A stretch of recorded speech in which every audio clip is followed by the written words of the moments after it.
Hello, everyone. Welcome back to What About Podcast, and we hope you're having a good time. It's the weekend review, and today we'll be starting with something very interesting. Over the past couple of days, I would say a week to about 2 weeks now, there's been loads and loads of. First of all, let me start with. First of all, it's the international break, and quite a lot of good football going on, this period. Especially the game between Mexico and Portugal. I think it was a very, very tough game. I enjoyed every bit of that game. And just segueing from that, quite a lot of music, World Cup related song, because World Cup is in the summer.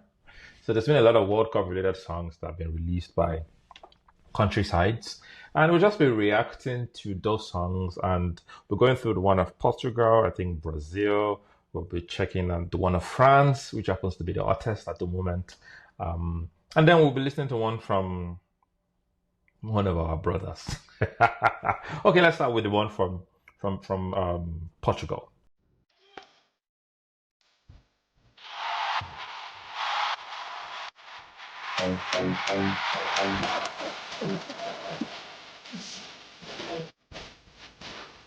Let me add a quick caveat. I'm not sure if most of these songs are like the originals, but I think that the one for France is the original. So perhaps some are AI generated, I don't know, but we'll just listen, assuming that they are the original ones, right? But of course, the France one, I think, said it's the original one. So. Diogo! João Cancelo! Cancelo! Rincon!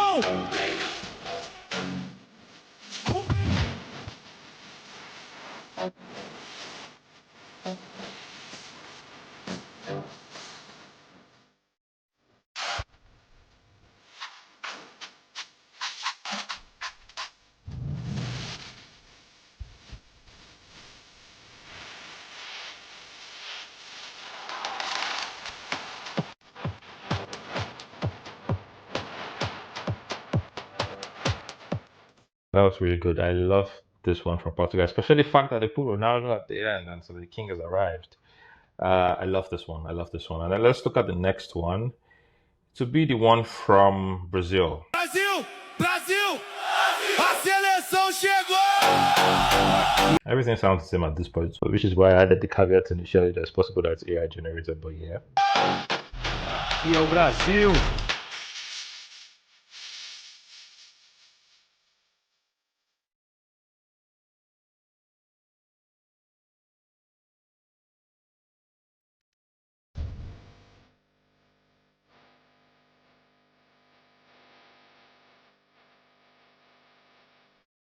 This is a very, very good Brazilian team, Matheus Cunha.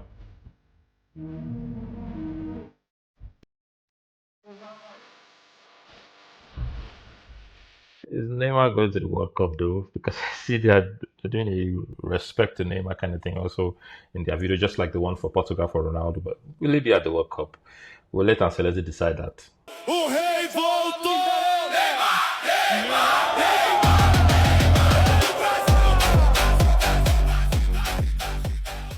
I think I love that too. Sounds very similar to the first one. I think I like it. Let's check the France, the one from France.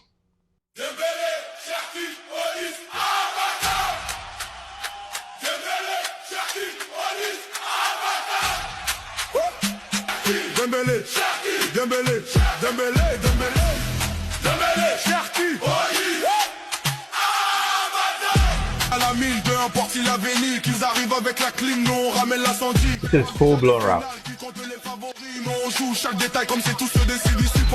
This is also a very, very, very good one. I really enjoyed the one from France. Now let's look at the one from the one from our neighborhood. I heard that song and I'm like, what's going on here? Kudusu! Wait, it be Kudusu? It sounds like. Let me finish it before I ever. Semenyo, Jordan Ayew. Where it be Jordan Ayew? Is it not the same Jordan Ayew? Which one be Jordan Ayew? Ghana. Chale. Pate, Inaki, Sulemana, Benjamin.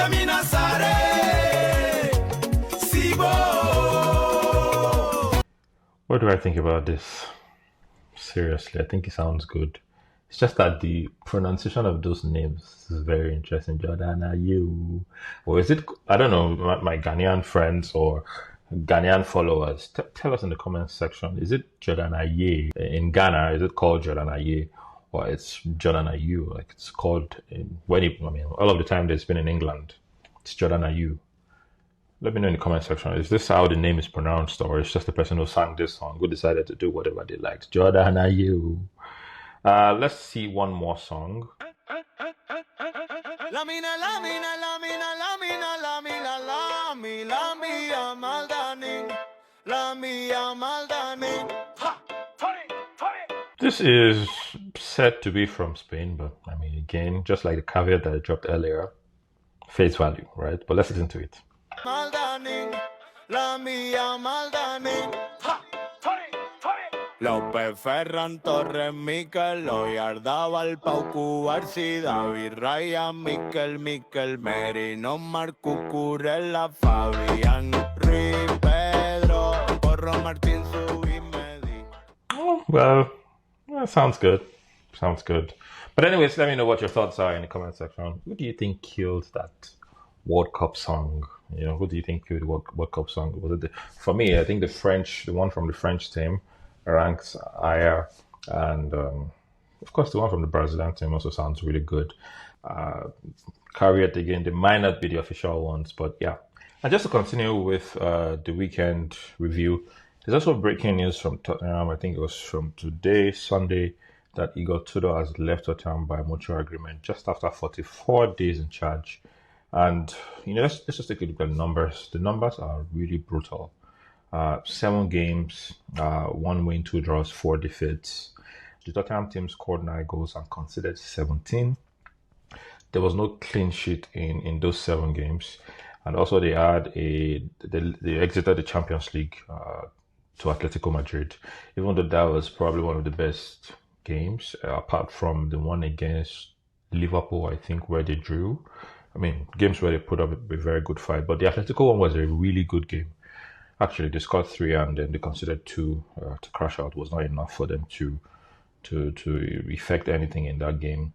And Tudor leaves Tottenham at 17th position, just 1 point above the relegation. So currently, Tottenham have 30 points, and the next team with 29 points. Yeah, there were highs and lows, and the highs were quite limited, of course, and which I already mentioned earlier. One of the highs was the 3-2 win over Atletico Madrid in the second leg. That result sort of showed some fight. You can see what Tudor wanted to do, you know, vertical football, quick, you know, interchange of play and all of that. But they still crashed out, like I mentioned, an aggregate 7-5. The lows were even a lot heavier than the highs. There was the defeat to Arsenal. There was the home loss to Crystal Palace. There was the 5-2 collapse, of course, in the first leg in Madrid. And there was also the 3, which this particular one was just damning. It was damning, right? 3-0 defeat to Nottingham Forest. I think that effectively closed the story for Tottenham owners. How can you lose 3-0 to Nottingham Forest? Nottingham Forest are themselves struggling. Tottenham struggling. So 2 struggling teams. And one came out the worst of both. In all of this, there's an human context, or there's a human context to this. I think Igor Tudor lost his father, Mario, especially after the 3-0 loss to Nottingham Forest. You know, what could be worse than the team that you coach just lost the game, and then you got news that your father passed away. And also, Tottenham were generous enough to acknowledge this in the announcement that they made of his departure. Well, we wish him all of the best. We wish Igor Tudor all of the best. Hopefully, he's able to settle out of the grief. Just be with family and come out of this even stronger. And hopefully Tottenham are able to get out of this, really. Some names have come up as replacement. I've seen Ryan Mason, I've seen Pochettino, I've seen quite a lot of names as possible replacement. But in the meantime, they've appointed an interim perhaps till the end of the season, or maybe they would then go for another coach or manager, whatever the case is, before the end of the season. And also during the week up until the weekend, there are lots of international football, interesting friendlies actually that seemed like World Cup games. There was a game between Brazil and France, which I thought was a very good game. France ended up edging Brazil out of that one by 2 goals to 1. France also got a red card, and I was just looking at that French team, and they are stacked. I'll tell you for free. I saw the coach also trying something with Ugo Ekitike, which could be an idea for Liverpool. The only problem is that there's already lots of players in that position. There's Verts, there are other players who could potentially, or who already own that position, or who need to be playing in that position. So when Isak comes back, I'm not sure how Liverpool will navigate this because Ekitike is in form, right? You don't want to bet Ekitike for Isak, Alexander Isak, who you're not sure what he will bring. Number of games, the few games that he had played, or that he played before he got injured, he didn't really give anything to the team. So you definitely want to play who's scoring and who's in form. But we'll see how that goes. There was also Turkey against Romania. Turkey won that one by 1-0. There was Denmark against North Macedonia, 4-0. There was also Italy beating Northern Ireland. These are World Cup qualification games. This is the semi-finals, and there will be the final game after that. And Ukraine also lost to Sweden. Yeah, there's also Poland beating Albania in the semi-finals. And we will see what the next round of games will be, and the teams who would eventually qualify for the World Cup. As it is, there are still slots that are empty. Teams don't know who they are playing against and all of that. There's also DR Congo, who's also playing in this interconfederations, I think that's what they call it, qualifiers. So we'll see how that plays out, and we'll see what happens in the next round of the qualifiers. A couple of other friendlies. There was Iran against Nigeria. Nigeria won this game by 2 goals to 1. There was Germany, Switzerland, which was a very tough game. 7 goals were scored in that game. 3 for Switzerland, 4 for Germany. And there was Spain against Serbia, which ended 3-0 in favor of Spain. And the US played Belgium. Belgium beat the US by 5-2. Belgium, one could make an entire video about the Belgium team, right?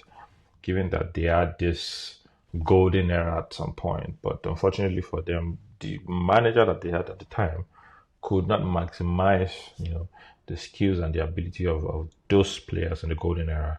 But now I think they're trying to rebuild, bringing in younger players, bringing in new players, trying to integrate them with the older ones, just to bring up a surprise.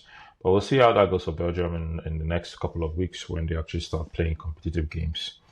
There was also Mexico against Portugal, which was a very interesting game. I watched this one from minute 1 to the very end, and I thought it was a good game. It was a very good test for the Portuguese team.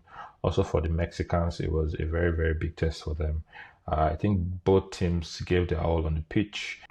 And finally, there is something very interesting that happened also before the game between Senegal and Peru. There's this conundrum already on ground at the moment between the Senegalese team, the Moroccan team, and the Confederation of African Football, which is CAF, right? We all know the story at this point by now. Senegal won the AFCON trophy, but because some of their players, a significant number, I would say, exited the pitch before the game ended, and they had to come back. Morocco had a penalty. Brahim Diaz decided to panenka. All of this story, and then Senegal, went on to win the game in open play and won the trophy, paraded the trophy, and all of that. Now the courts are saying, or the appeals committee from CAF, having sat and issued a decision, said no, this cup, Senegal, bring it, and give it to Morocco because we have awarded the win to Morocco by 3-0 and we have nullified your win. And the question that people are asking is, who scored the goals? So now Senegal paraded this cup in a friendly just to pass a message across to CAF that we are not returning this cup. But I think it was a bold one. The case we will go into CAS and we will see how that pans out. And there was something else I wanted to add. For the country songs, it was very interesting to hear a lot of names reeled out in those songs. So I'm wondering to myself that if these players do not go to the World Cup, then what is going to happen with the song? Maybe that's something for you to think about. But yeah, that's all we have for you today. We'll definitely have videos coming up during the week. Watch out for the PFA video that will drop in this week. Just putting Bruno Fernandes on the table, putting Raya on the table, and a couple of other players, and just trying to, just analyzing and seeing who gets the PFA, who wins, the Player of the Season award. And see you on the next one. Have a great week.